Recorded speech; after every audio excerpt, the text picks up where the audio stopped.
Hi, Joe. How you doing? You all right? So it's been just over 10 years since you won the X Factor. In a nutshell, what have you kind of been doing for the last decade, Joe? Oh God. Jack of all trades, master of none. Musical theatre, pop, opera, TV, reality shows, bit of everything really. Just yeah, it's been an amazing 11-year career so far, and just really exciting to have new music out in this crazy time. Oh, I know. I can't wait to hear the new. Well, it was out last week. We're going to play that. Well, I'm going to get to play it on the mid morning show, so I'm looking forward to that. And of course, Cheryl was your mentor back in the day, back in 2009 when you won the X Factor. Do you still keep in touch with Cheryl? Not really. Like we're just kind of busy working, and um, if we see each other, we have a brief catch up, and it's nothing. We haven't fallen out or anything. It's just we're both busy doing our lives. Like I've been in the studio recording. I think she's a mother. Life kind of moves on. Aye, and life gets in the way as well, like you say. And so, you mentioned reality TV. I know you did the jump being one of them. Is there which ones would you sort of love to see yourself doing in the future? Would you do more reality TV? Yeah, I mean, I love making it. It's always really fun to make reality TV shows, and it's fun to be a part of them. I like the ones where you kind of learn a skill, Yeah. the ones I've been took part in so far. Obviously, Pop Star Opera Star, we really learn how to sing completely different, and then the jump was obviously all kind of like really intense sports. I'd love to do Strictly. I always say that because I like to dance, so that would be fun. And I think the jungle would be fun as well. And I Mhm. think because you're doing challenges and stuff, it's kind of you're not just sitting around doing nothing. How would you be in the jungle? Would you be all right with I'm creepy? not sure. I'm not sure. I think once I got in there and once I was kind of in the moment of knowing that I was there and I kind of just had to get on with it and do it, Yeah. I'd be okay. I think before it, I'd be terrified, but then I would just get on with it. I've just noticed in the backdrop here. Are you having a bit of a party, a bit of a lockdown party, Joe? Well, we had the single release party virtually the Yeah. other night. So this is the aftermath of the release party. Obviously, normally I'd be out kind of being able to promote the song and Yeah. singing it live in places, and I probably would have been on tour but at this time. So we've been doing a lot of online shows, and this is one of the. We've got many Brilliant. options, but this is, and I've even got balloons with my face on, which somebody I was sent. going to ask. I'm sure that's your face on that balloon. I didn't buy them myself, you see. I don't. I have to make that I have to make that a point. So you beat Ollie Murs in the X Factor. Stacey Solomon was also in your year as well. Do you sort of keep in touch with anybody from that time in your life? I think it's like work colleagues, Yeah. like it was a long time ago, and we've all kind of gone off and done different things. And if we see each other, we catch up. But it's not like we don't text each other all the time. So like you don't have a WhatsApp group or anything like that. So No. what has been like, because you have had quite, like you say, you've been doing so much that behind the scenes that we've maybe not seen in the last sort of 11 years after the X Factor. So I know this is going to be a kind of tough question to sort of highlight or pinpoint a highlight of your career. I'm going to take a guess at singing with George Michael's got to be up there. Oh, Um, yeah, of course, like yeah. incredible. And I got to do that in the first 12 weeks of my career. You think, how do you top that once you've done Yeah. that? But yeah, I mean, I've had many amazing moments over the years. I think every time you release a new album, I've done 5 albums. I think that's always a special thing when that comes out and when it's received well. I think a most recent highlight is having this new single out. A brand new song that I co-wrote, like being able to creatively do all that in lockdown and being able to film a video which comes out next week, and all of those kind of things when it's such a restricted time for everyone has been really kind of a personal highlight, and it been so well received so far. We've only just started kind of the promotion of it all, and everybody's loving it already, so that's always a special thing. I think it changes from time to time, but yes, George Michael is definitely up there. Yeah. I mean, your song, we're going to, like I say, I am going to get to play that in the mid morning show. And it's quite a feel good song, which is what we need at this time just now, Joe. We do. What do you think you'd be doing if you didn't go on the X Factor? Because it is such a great launch for sort of musically talented people, isn't it? It's like a great launch pad. So what do you think you might be doing if you didn't, go on to the X Factor 11 years ago? I think I wanted to be a paramedic, actually. Really? Oh, Yeah, I did. I wanted to be a paramedic, and I was really fascinated with like hospitals. I did my work experience in a hospital.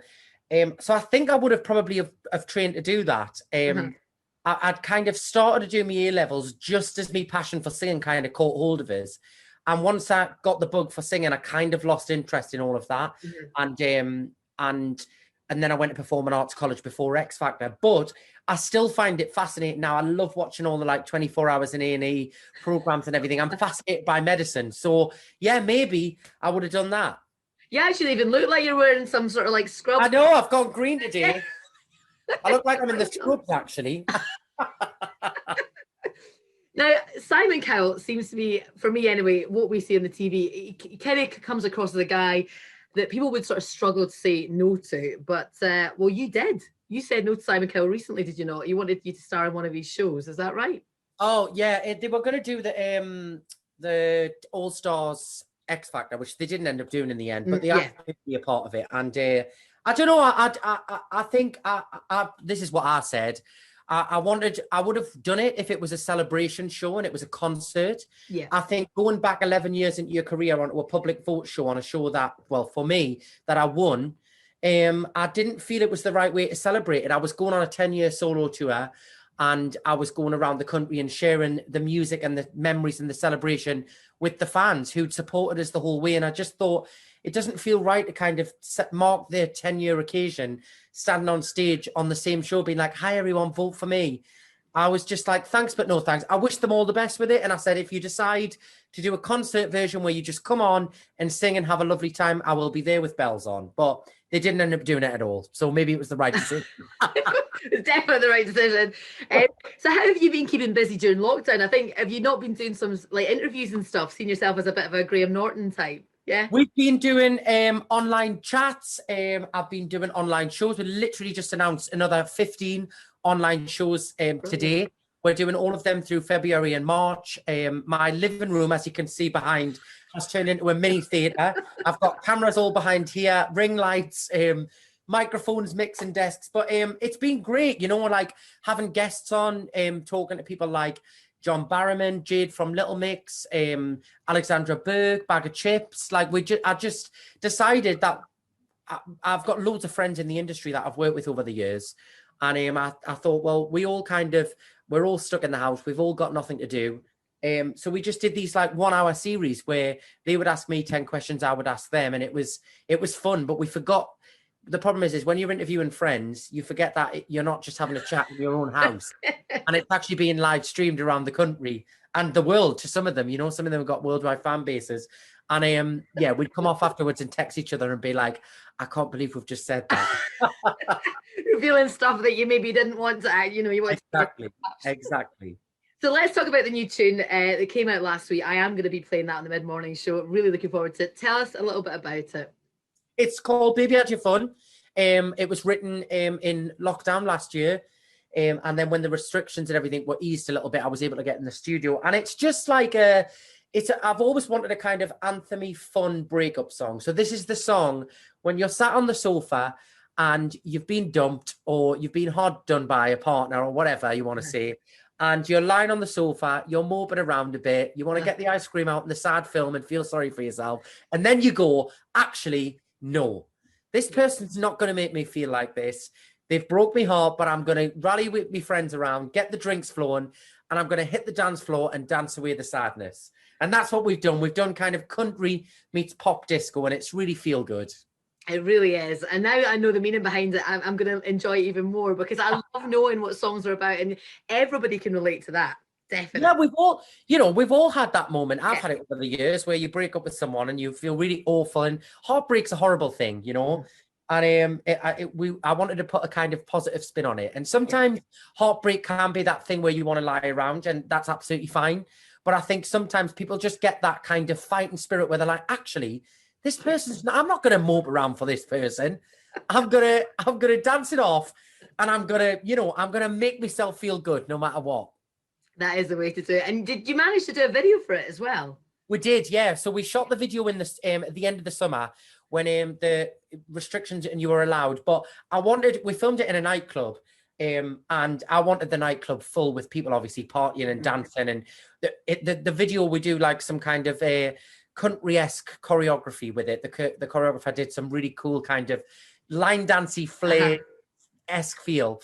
And but I wanted it full with hundreds of people, and obviously we couldn't do that because of rules and regulations and keeping people safe. So I had my little bubble, I had my 4 dancers, but the video director, Matt Tingle, really kind of captured with editing and lighting and stuff. He did some like really dark shots of the dancers, and we've managed to, there's certain parts of the video where it looks like the nightclub's full. I think people will be thinking, how has he done that? But it was challenging to do, but like really exciting when you see the finished product and it looks really cool. And so that comes out end of this week. So I'm excited for people to see that.